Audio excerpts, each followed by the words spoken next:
Thank you again for coming. Have a great time tonight. And now, please welcome the first of our many amazing guests, Peter Werner. He's going to tell you what is Ignite.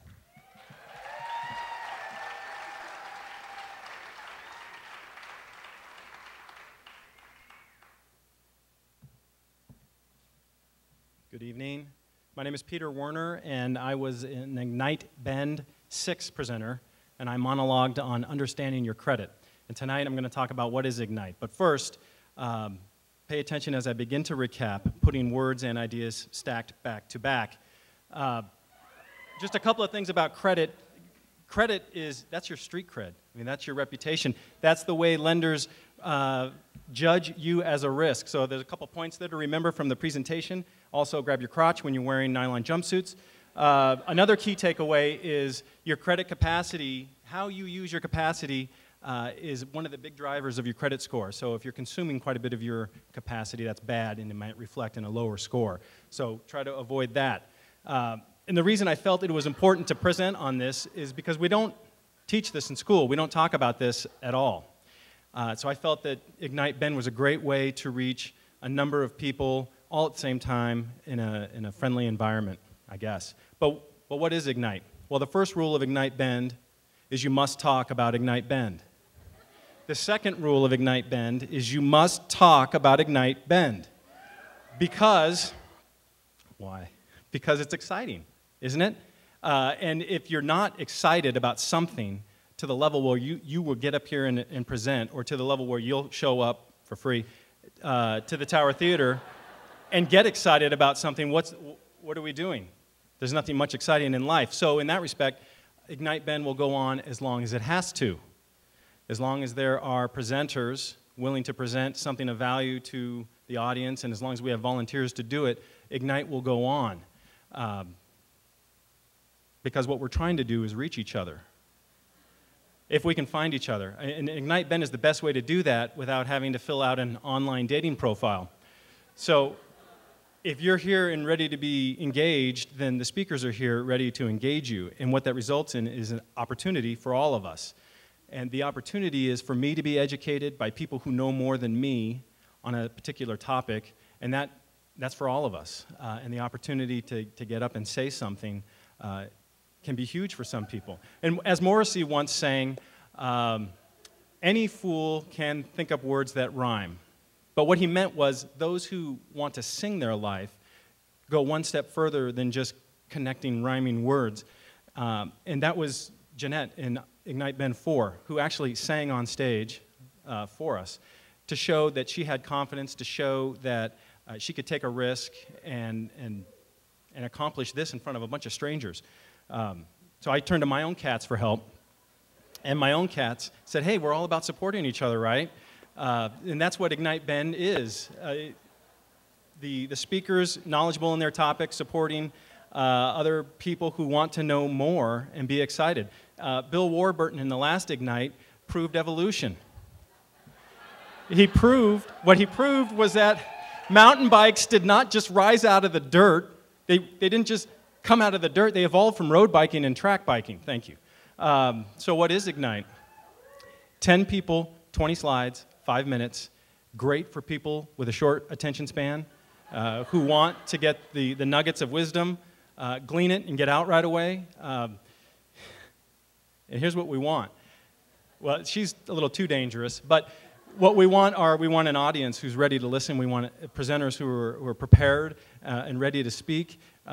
And we want the community to stay involved, volunteers and people who are part of it. And once you just sit on your ass all the time, what is there? So get up. Come to the Tower Theater, present, be a part of what's going on, even if it's just for one night. Just like the Trabant brought the East Germans into the West and fouled the air when they did it, and now we have the wind turbine clean energy that's going to clean up all the air that they soiled. Ignite Bend is an achievement point. It's a rallying point for us to fill an empty theater for free. They sell beer in the back, I guess. And for all of us to have fun and engage each other. But really, the final analysis on Ignite Bend is that it's our Ignite It's our town. This is our community. These are our friends and our citizens who want to hear from each other, and we're going to have fun. We're slightly inebriated, so it's all good. And so if there's anything I would leave you with this evening, it's that it's all about the community, and if this is your first night at Ignite Bend, you have to ignite. Thank you.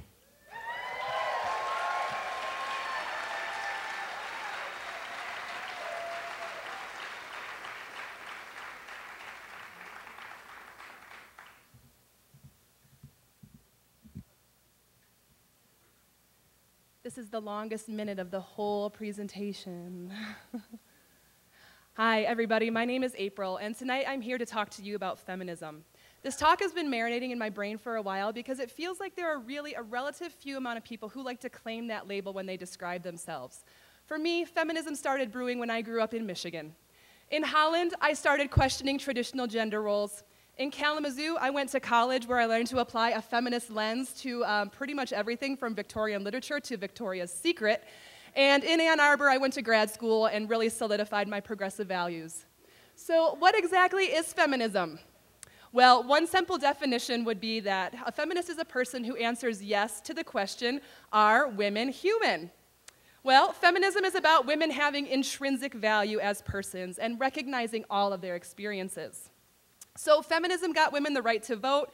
It's moving towards workplace equality, the opening of other social structures for women.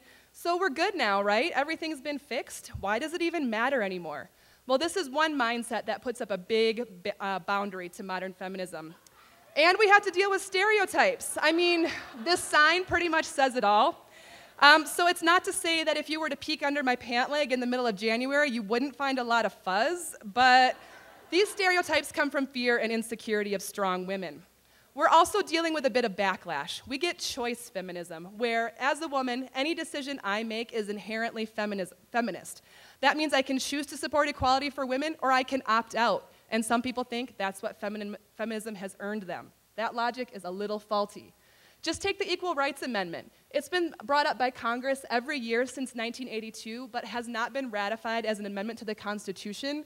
Why are we fighting for this? Why has it not been added? Another bit of policy that I learned about is the CEDAW. What a great name. The Convention to End Discrimination Against Women is a short term for it. The United States is the only developed country that has not signed on to this treaty, and I think that's shameful. Boo is right. And that brings us to the fact that feminism is more than just the United States or developed countries. We need to look to countries all around the world who have women who are severely oppressed by all kinds of economic barriers, educational barriers. And as a feminist, I believe that women around the world deserve all the rights that we can give them. If you need proof that the patriarchy is still going in society today, take a look at this t-shirt. I'm too pretty to do homework, so my brother has to do it for me. Dislike. Thankfully, it was taken off shelves by a bunch of angry feminists, so that's good news. If anybody's read A Handmaid's Tale by Margaret Atwood, it is a scary story set in the not-too-distant future where the patriarchy has taken over society after an apocalyptic event. It makes you think about what we'd miss if it's taken away. So this is all kind of sad and scary, but don't worry, there are lots of ways you can be a feminist superhero.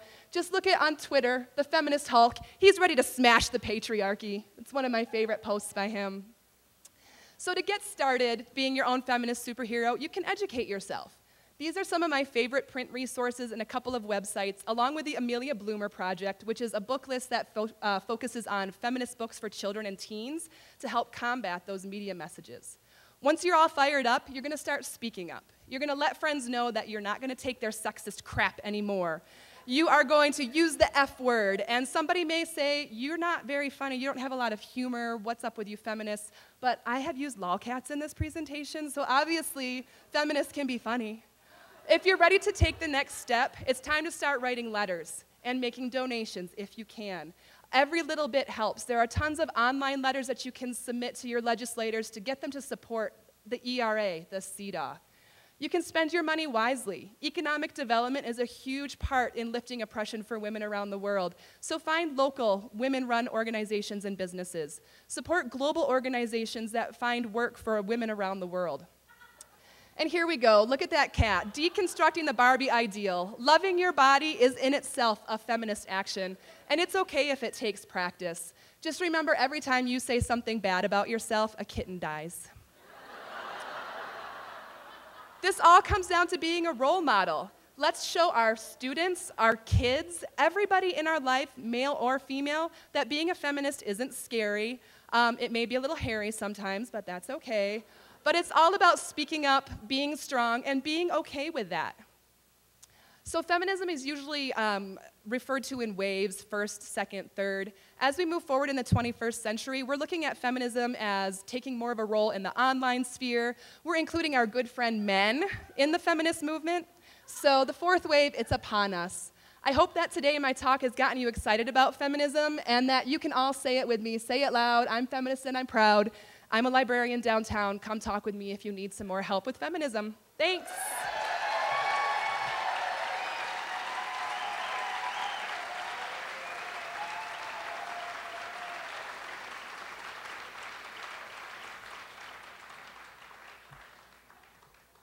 Friended.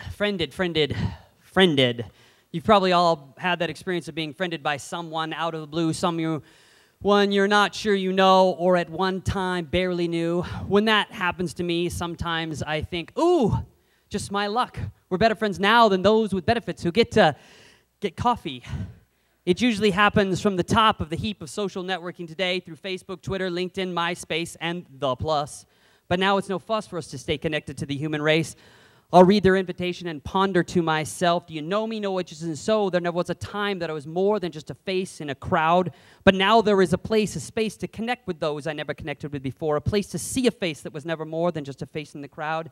And yet now you have friended me. Then often I'll look closer at the picture and think, wait, yes, I know you. I mean, I knew you back in high school a millennia back. I know I see you change your status to single because your ex-husband is now dating your Uncle JJ. That should make for an interesting holiday.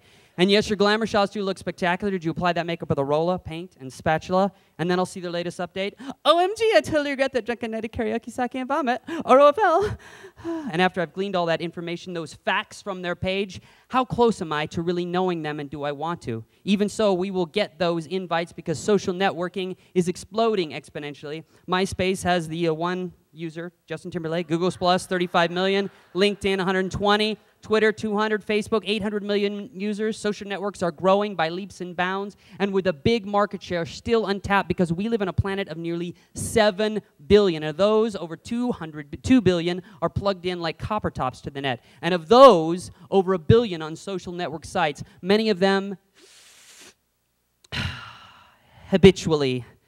Some of my smoker friends roll out of bed every morning and they got to have a light, and it's the last thing they do before they tuck in at night. For many Facebookers, about 30%, Facebook is the habit they tune into every morning and tune out to every night. The good news is their lungs aren't burning, there's no cancer, so it's a habit they don't want to fight. Why stomp out, on top of that, the best source of juicy gossip on the planet? It's not just the trash on the celebrities, but on those they've friended. Why kick a habit that slams others and makes us feel so doggone splendoricious? However, those friendships fit into a different category in our life, the category of disposal. And since disposable, and since we don't really know them, that seems reasonable.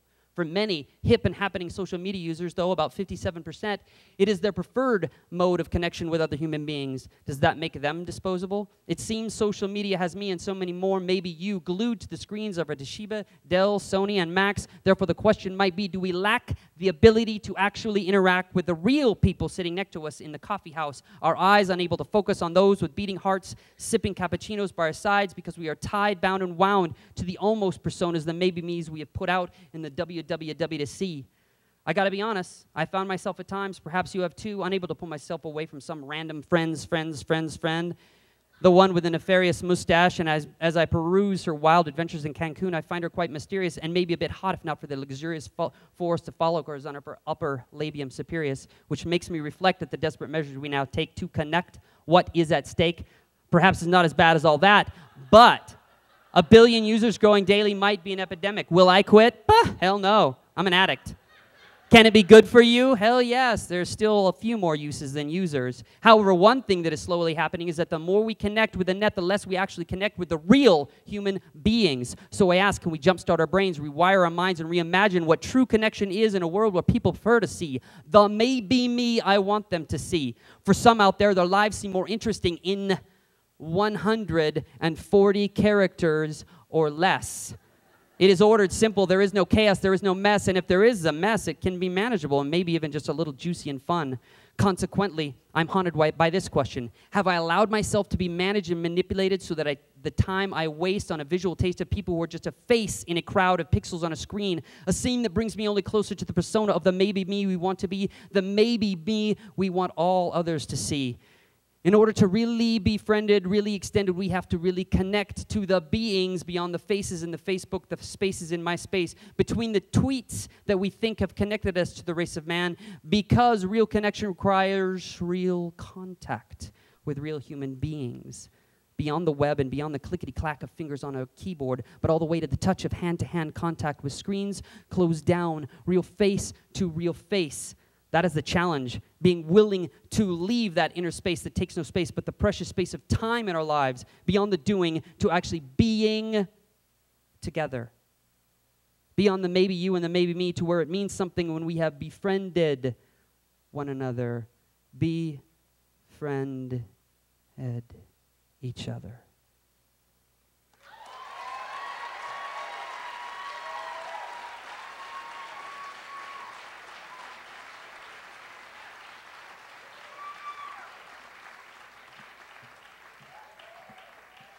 Hello.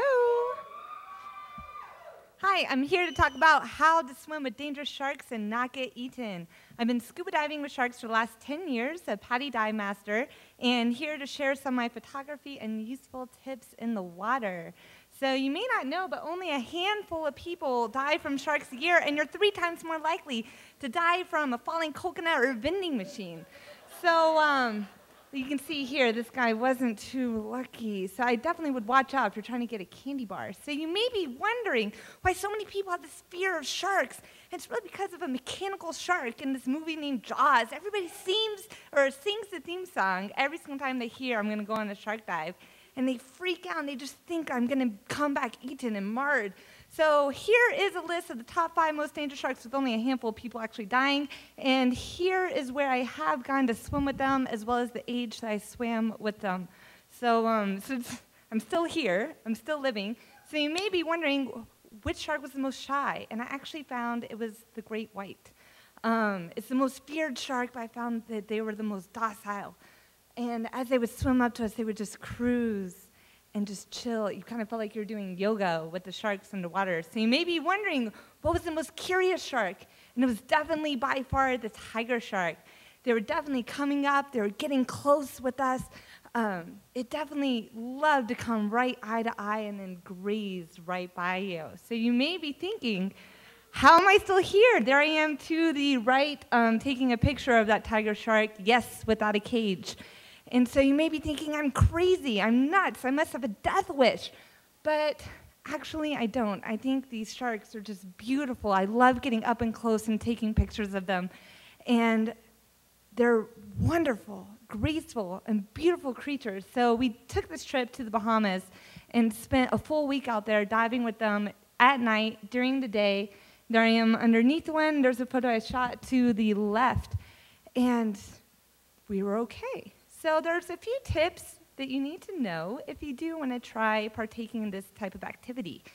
So what I would love for you to do is be smart about where you're diving. Ask local divers. Talk to the dive shops. And find out what sharks are in the water, how they react to divers, and maybe what you need to do. Also wear practical clothing. Stay away from silver, white, yellow. Yellow in diving circles is known as yum, yum, yellow. So if you see a pair of yellow fins at the dive store and you want to go on a shark dive, just say no. So wear dull clothing. Wear gloves. If you have like white things, it's going to definitely attract them. So also get underwater. When you're on top of the water, that's where dead fish are. So if you're up there, that's where they want to eat. So get underwater. Look at them.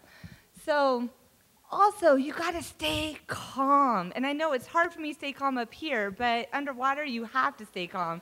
You have to look them in the eye. You have to chill. If you start swimming away, that's the wrong thing to do. You got to look them in the eye constantly and breathe and lower your heart rate. So also, we have to utilize teamwork. Underwater, we constantly have to be looking at the sharks, looking them in the eye. One time I had a shark coming right behind my head, and the other divers had to signal me for me to turn around and look at it in the eye. So we're always keeping our eyes on the sharks, because as long as you're looking at them, they know that you're looking at them. So I did have a close encounter when the bait box was opened 4 feet in front of me, and the shark started kind of getting crazy and came straight for me and actually bumped me out of the way and started to circle me. So I had to circle with it, keep my eye on it, and as a team, Wolfgang Leander actually swam down and he hand-fed it a fish, and he started to pet her, and she was chill. So I have survived a scary experience with a dangerous shark. So there are a few shark myths. You may think if you are on your period that you cannot get in the water.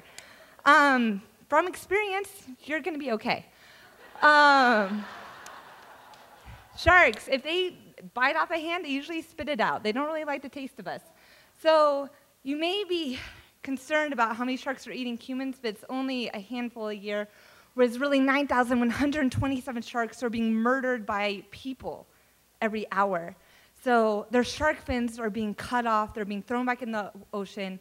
They may take hours or even days where they're just dying in the ocean, and it makes me really sad. So what can you do?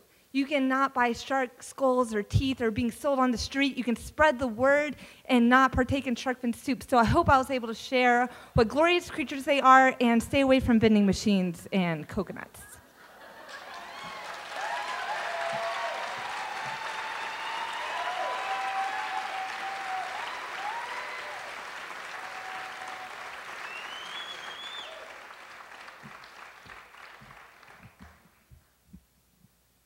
Ladies and gentlemen, good evening. My name's Sam Palacio. First thing I got to do, I got to thank all of you for having me here this evening.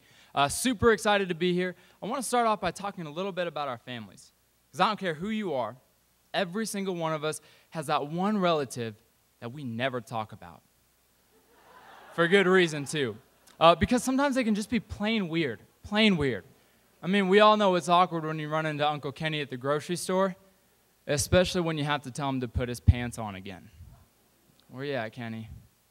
Yeah, dear God. Somebody's got to tell him there's not enough bronzer in the world that's going to help him win Mr. Universe. I mean, but is it really that bad? I mean, sure, he may not be the finest specimen in the world, but what about that family that we never knew that we had? I'm talking about that long-lost sister, a world and a half away, the one completely different from ourselves, yet at the same time, family all the same. I don't think your parents told you about her when you were growing up, but I'd like to introduce you. Bend, meet Condega. Condega, meet Bend. It's been too long, but it's my honor to introduce you to your sister city and also your brothers and your sisters. I'm talking about people with the same minds, the same hearts, the same hands. People who are just waiting to share their entire world with you and excited to learn about our own. But why? I think Mark Twain puts it best when he says that travel is fatal to prejudice, bigotry, and narrow-mindedness. Might have screwed that up, who cares? But why Condega? Because developing relationships enriches that travel experience. And we could do just that. We could open our minds to a new world, engage ourselves in conversation we never knew existed, and all we have to do is travel all the way down there to Nicaragua. Now, to learn more about Nicaragua, all we got to do is talk about where it's been. Since its very beginning until the 1970s, Nicaragua has been ruled by the few and by the rich. And see, it's not until the 1972, in which an earthquake leaves thousands dead, the poor, and the rich even richer after they use the federal relief money. And at that point, the people rise up, and they take the name of the Sandinistas. The Sandinistas are named after one of the most famous rebels, Augusto Sandino. And together, they overthrow the government after a long and hard-fought civil war, and that is where the Sandinistas, the People's Party, remain in power to this very day. Now, at the very forefront of this entire conflict, we have the quaint little town of Condega, nestled in the beautiful valleys and the mountains of the northwestern region of Nicaragua. Now, I see Condega, founded in the 1700s, quickly became an important center for the transit of gold, agriculture, and wood. It also served as a key role during the Civil War as a Sandinistan stronghold. And on these streets, we're not going to find cars everywhere. We're going to find bicyclists and pedestrians. Okay, imagine, fantastic. Hey, calm down. Now, imagine a place where old traditions and values remain rooted. They remain the backbone of the community. A place where a potter, a farmer, a sculptor drives the economy. A place where the people are as humble as they are warm and welcoming. People who value family, relationships, and just like Bendites, the quality of life. Amen, right? And so many are going to ask, well, why go? We go because it's a place where we are liberated to simply just be. To engage ourselves in conversations that we never saw ourselves having. To find common ground in something as simple as an idea or a thought. To find something in common in something as pure as a smile. And to be honest, you don't have to. We don't have to take this opportunity, and I swear we'd be absolutely fine. But my friends, we could be great. We can open our minds. We can seize this opportunity. We can lose ourselves and find something that we never even knew existed. See, that is the promise that our sister city offers us. We invite you to take part in it. So the next time you travel, lose yourself and find your family. Thank you very much, guys.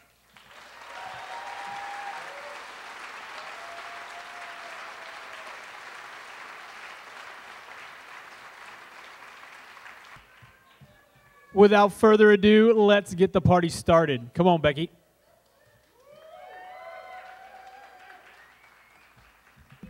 Is this a blast or what?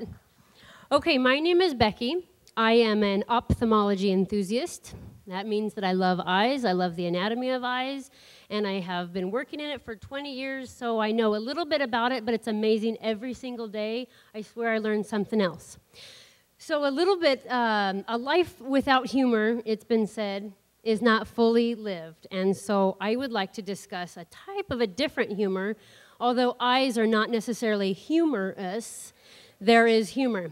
And as you could imagine, trying to pick one topic of the eyes is very difficult, especially when you love the eyes. So I kind of think about this picture and I think, do I want to talk about the mountains, the trees, the lake, the grass? No, I'm going to talk about the tiny little creek that's behind that you can't see, kind of like vitreous humor is in your eye.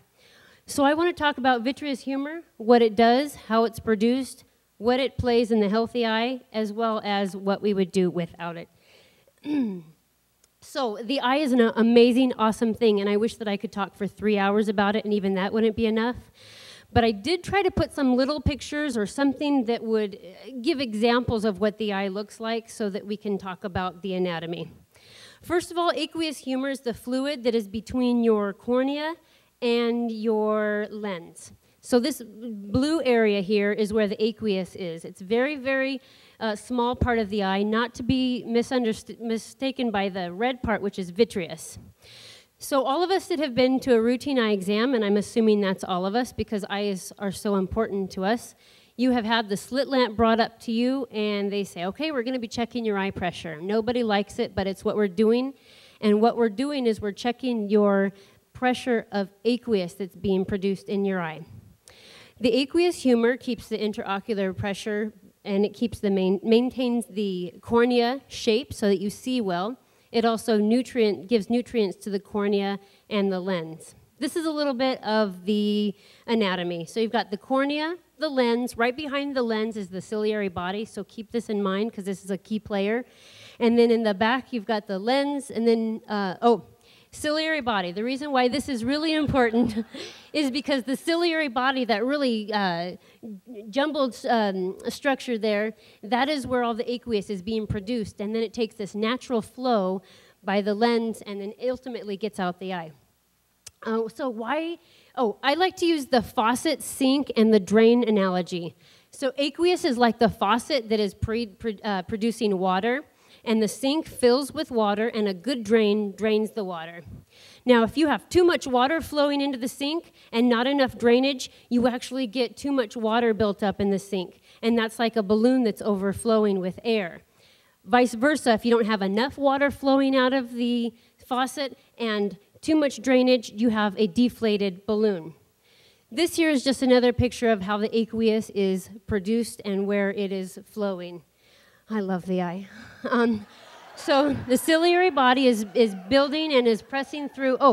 One of the, a very common eye disease is glaucoma. We've all heard of it. The reason why aqueous plays a part in this is because normal aqueous production, no glaucoma. Too much building up of aqueous humor for one reason or another means that it presses on the back of the eye and creates optic nerve damage with this glaucoma. Inflammatory diseases such as iritis and uveitis actually send white blood cells that the aqueous travels through the eye, and you can see it under a microscope. It's really cool. So how do you treat the unhealthy eye? Depending on what the problem is, you can treat it with drops that either slow down aqueous production or that help out the drainage, getting the aqueous out. There's medication to treat inflammation, and then there's also medications you can take.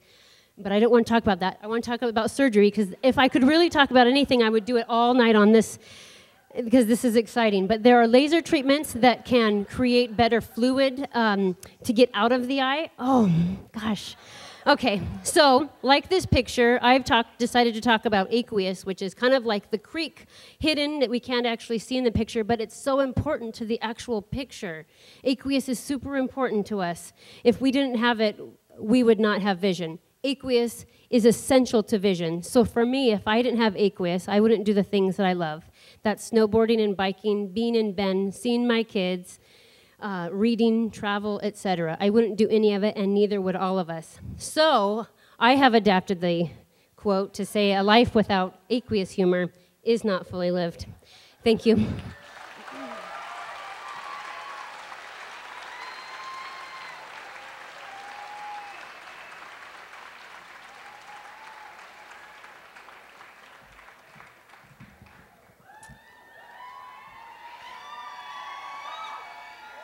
Hi, I'm Garrett, and I want to tell you about the past 5 years living in the lap of luxury, except the opposite of that, because I was a public school teacher.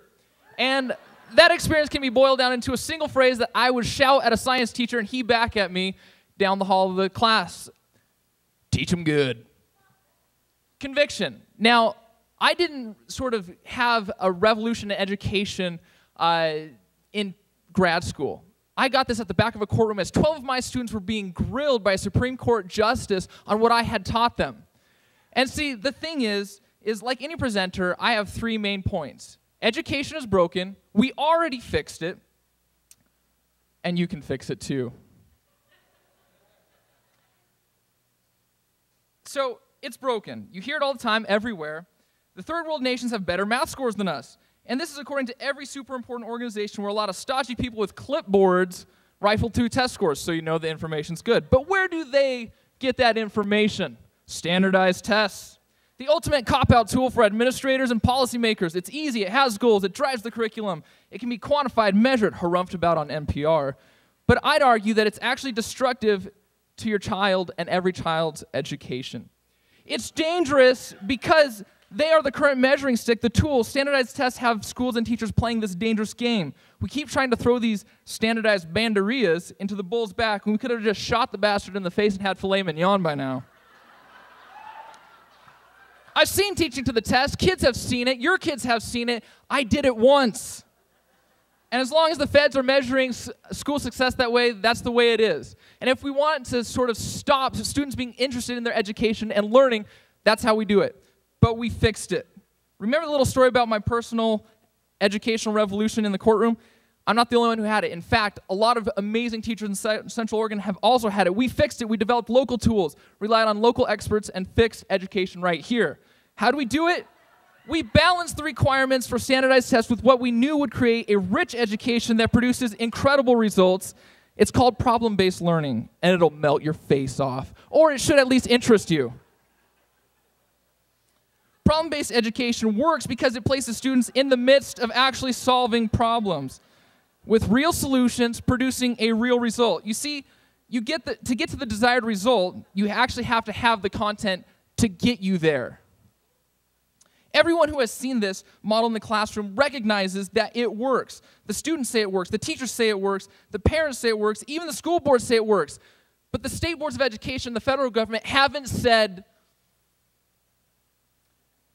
So I'm a results guy. And I couldn't believe what my students were capable of. In fact, all of the teachers who adopted this strategy were blown away by the results. Students were learning incredible amounts of information, holding on to it, and they were loving it. Oh yeah, and the state standardized test scores for my kids, 13% jump. Interdisciplinary education expedition, health, PE, science, and English class in one class per day. Example class, rock climbing at Smith Rock, reading to the untold history of the Paiute tribe who used to live there, writing a memoir about their day and treating adventure and wilderness injuries. Real problem, real solution, real results. A class on constitutional law, couched with a grueling competition on constitutional issues. We won our district. We went to Portland to the state competition. My students argued before Supreme Court justices. I had my revolution. Real problem, real solution, real results.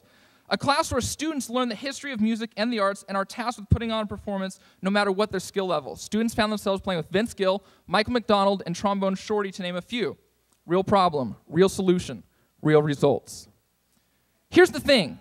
This blows standardized teaching to standardized tests out of the water. Everyone knows it is better, but like the night sky, these are just a few brilliant points of light across a sea of darkness.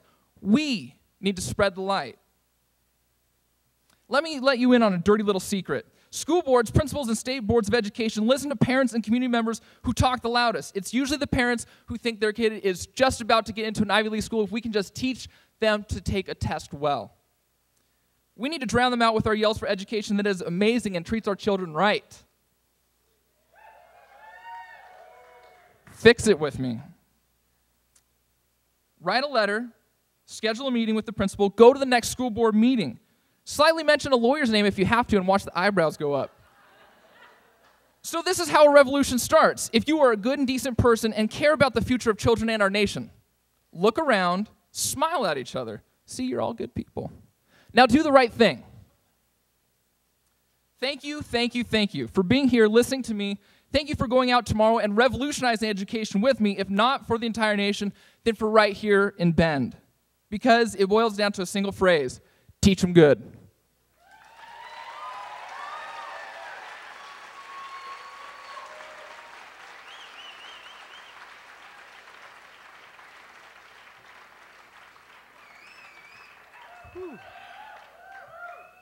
Wow, so how to follow that. So hello, my name's Jeff Myers. I'm here to talk to you about my addiction to the white stuff. No, I'm not going there. Think snow, ski now, work later. That's kind of my life philosophy. It's also on my license plate. This is a dirtbag's guide to the endless winter. You may be thinking to yourself, what is a dirtbag? What does he mean by endless winter? Well, dirtbagging, or being a dirtbag, it starts with being committed. Committed to a lifestyle or a specific, usually extreme lifestyle, to the point of abandoning employment.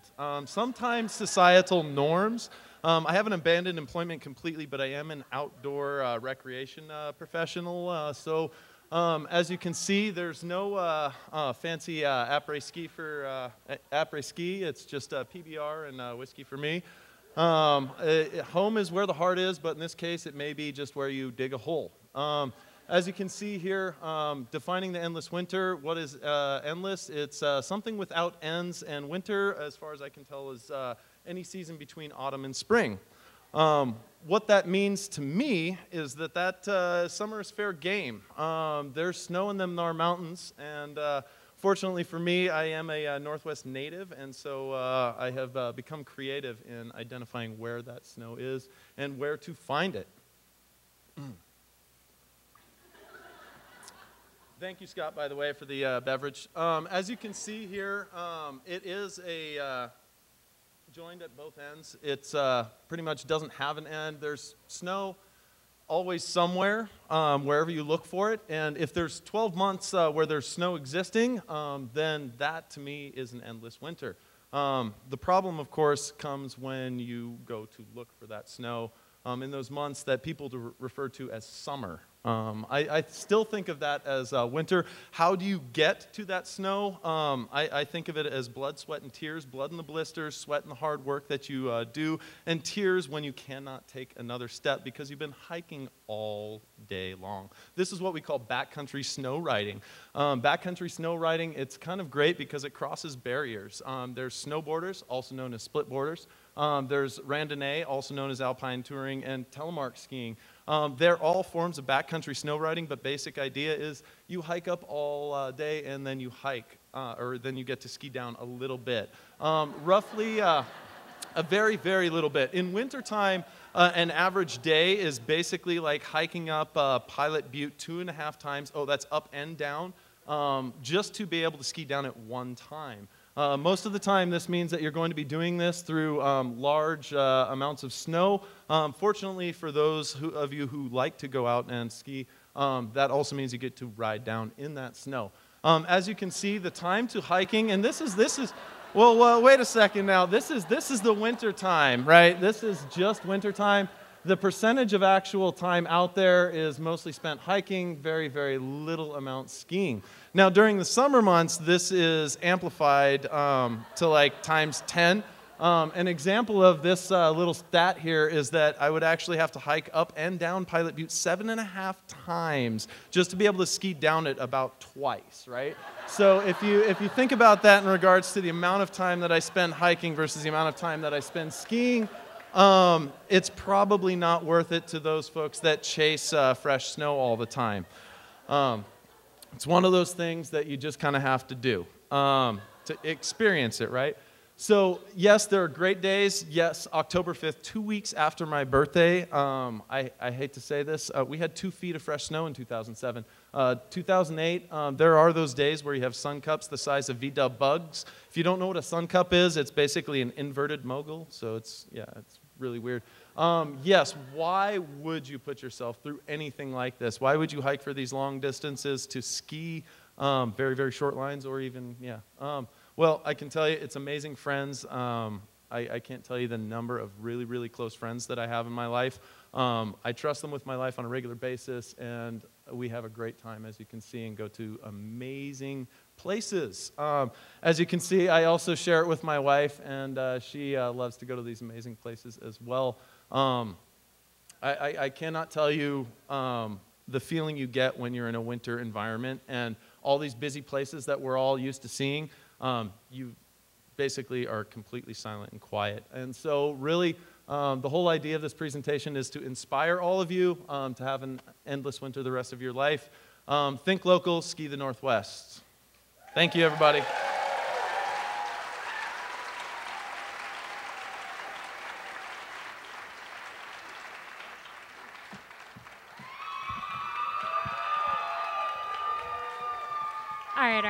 All right. For the most part, I'm your typical feminist April, liberal Bendite. I have a garage full of gear. I go to book club every month. I listen to OPB. I rode my bike here. But I have a dirty little secret. I'm a forester. And I hang out with sawmill operators, loggers, and others of that ilk.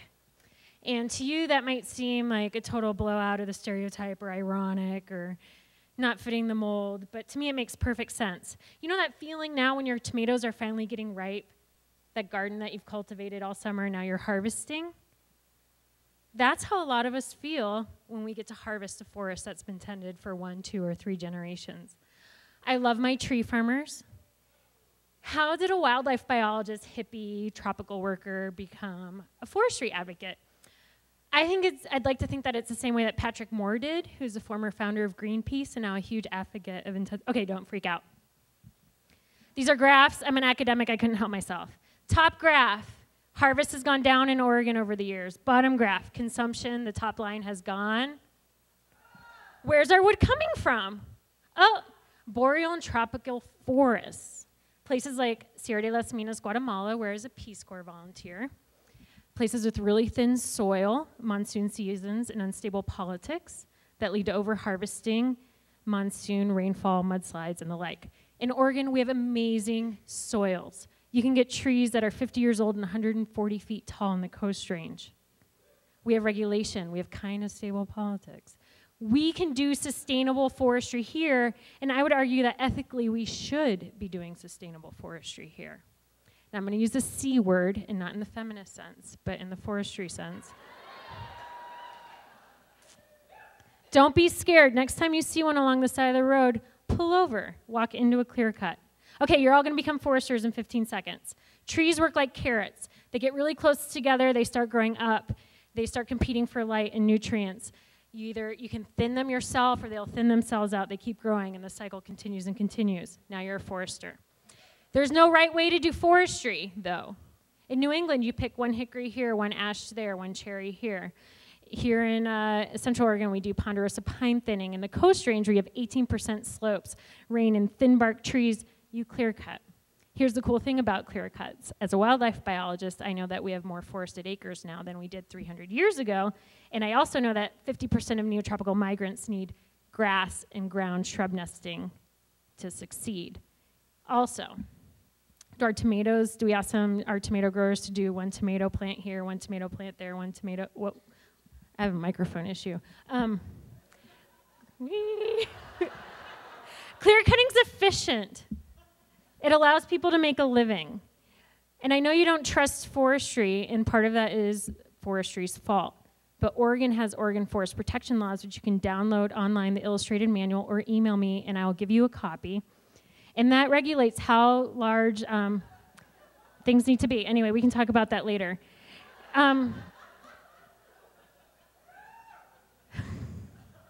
Here's my point. People don't like to see big trees cut down, but sometimes if you want to get super huge trees, you got to cut down some kind of big trees. It's the whole carrot thing again. And if I were a long-eared myotis and I had forest policy power, I would say, thin those trees. I need bigger trees so that I can roost between, once they die, I can roost between the bark and the bole of that tree. And around here, most of us get the idea that we thin forests so that they're fire and pest resilient, right? Well, sometimes that's expensive. Costs about $500 to $1,000 an acre. And so taking some big trees helps pay for that. And I also want you to know that loggers are people. They're not evil. This is Jim Curran, and I just visited him at Sawmill in Bandon. And he knows where every single log came from on his saw at that yard. And some of you might be looking for certified wood because that's a way to gain trust, right? You're getting certified wood. That's, you can certify eucalyptus plantations in Chile. So it has some plus and minuses, just like the whole certified organic thing. But the cool thing is that in Oregon, we have a billion more options. We have the Oregon Woodland Cooperative. I myself am saving up my pennies. I'm going to get a maple hardwood floor from Sarah Doimling, who is the woman in the green hoodie. And I'm going to go down, I'm going to pick out my own trees, and she's going to make me flooring, and it's going to be amazing. 5 minutes isn't enough. Get out there. Sawmills are open to the public. There's public forestry tours in Oregon all the time, all over the state. Email me. I'll put on a tour right here. We can continue this conversation outside. Okay? Thanks.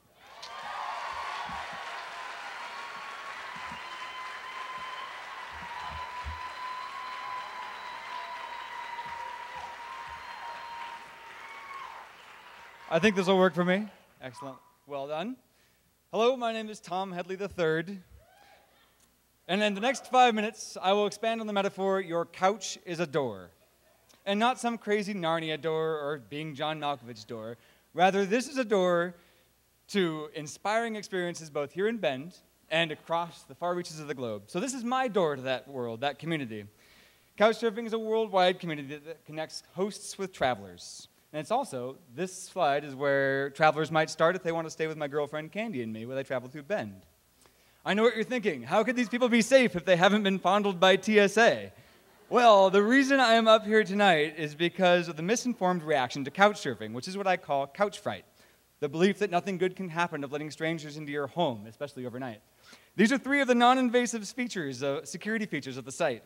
Location verification means that your identity has been tied to your bank account. Referencing is like a resume for your awesomeness, and vouching makes couchsurfers more like friends of friends than strangers. Take, for example, Ann Hickman. She sent me a couch request over the weekend and asked if she could stay at our house as she and her sister road trip through Bend.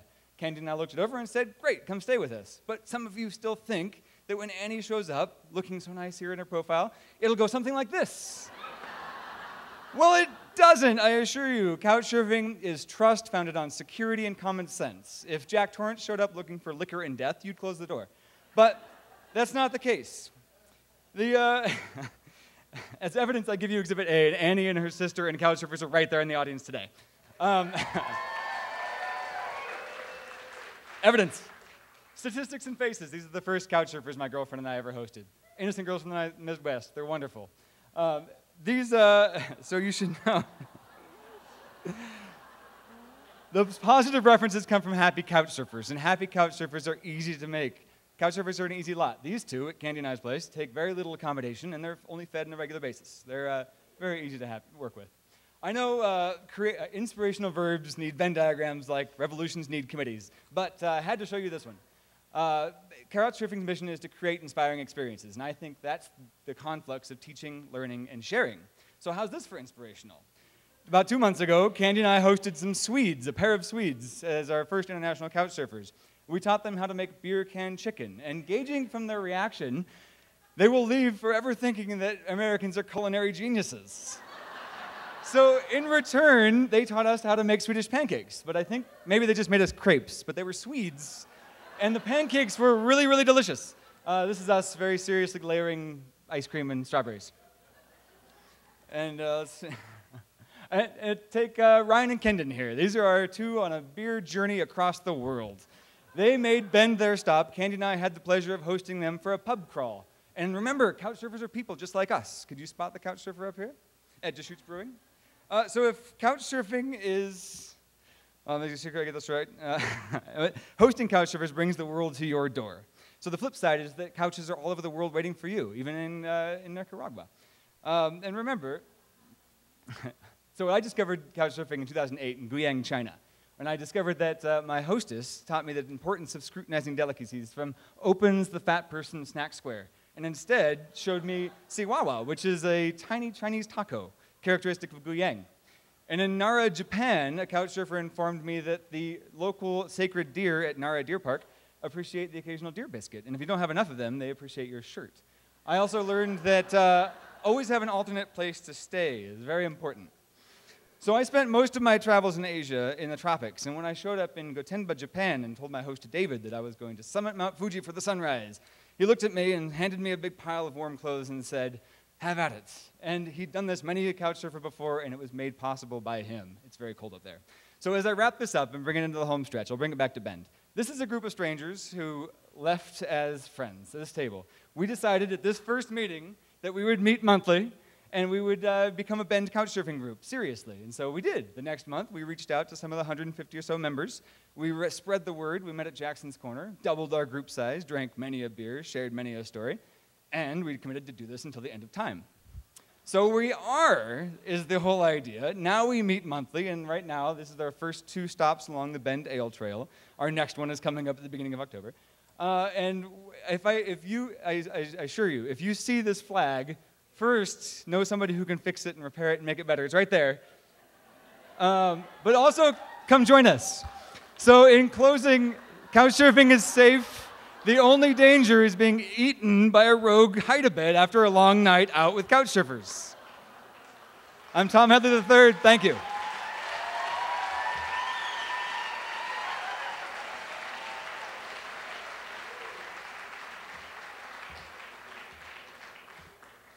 Hello, I'm Steve Crozier. And I'm here to answer, what is an intactivist? An intactivist speaks out against circumcision. Intact plus activist equals intactivist. I thought they put me last so they could get the kids out of the audience. I'd always wondered why I had been circumcised. So one day I did a search on circumcision, and I was blown away. I read about how, you have to look for pictures of foreskin. And I read about how the foreskin is much more than just a piece of skin, and its effect on sexual pleasure is much more than people realize. Like, how can this be? Well, you have to look a little closer. It turns out the structure of the inner foreskin is the most pleasurable part of a man's penis, not the glands, as many people think. So, well, keep searching. The inner foreskin and glands remain snugly tucked away and protected until they're ready to party. The foreskin can roll back and forth over the glands to provide mobility and pleasure. Circumcision removes much of this. What remains is permanently exposed, becoming desensitized over time, relying on friction for pleasure as much of the mobility is gone. A study in the British Journal of Urology found that the most sensitive regions in the intact penis are removed by circumcision. It's like, dang it.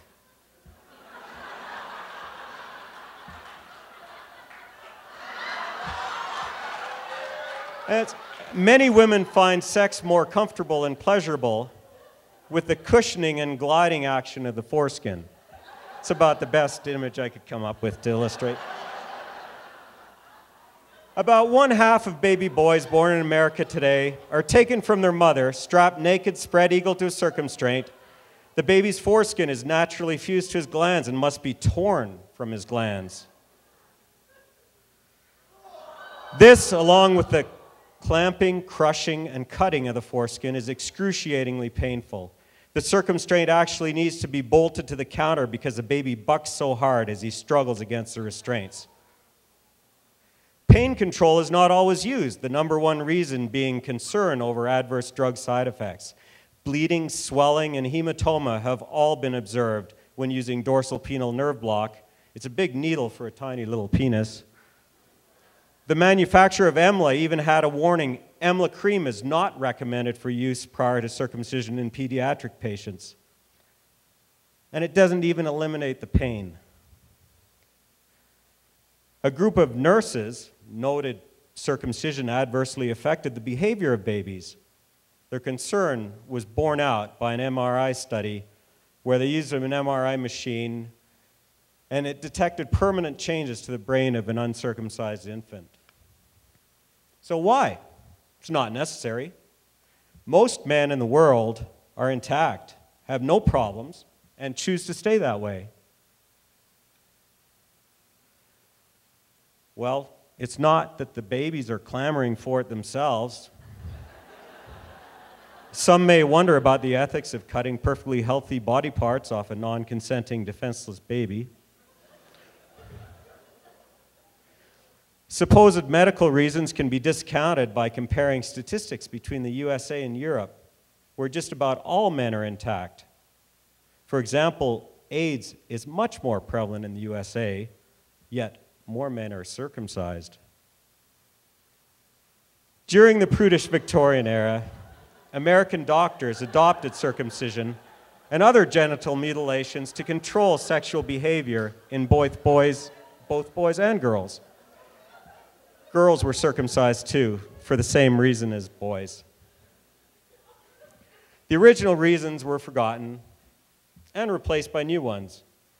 Circumcision became a cure in search of a disease. Now it seems it's just done because it's done.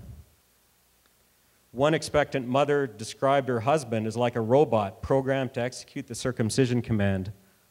Some women even consider an intact penis to be unnatural. Is it really a choice, like choosing his crib, the color of his room, the style of his sling? It's your son's body, perfect as it is. Thank you.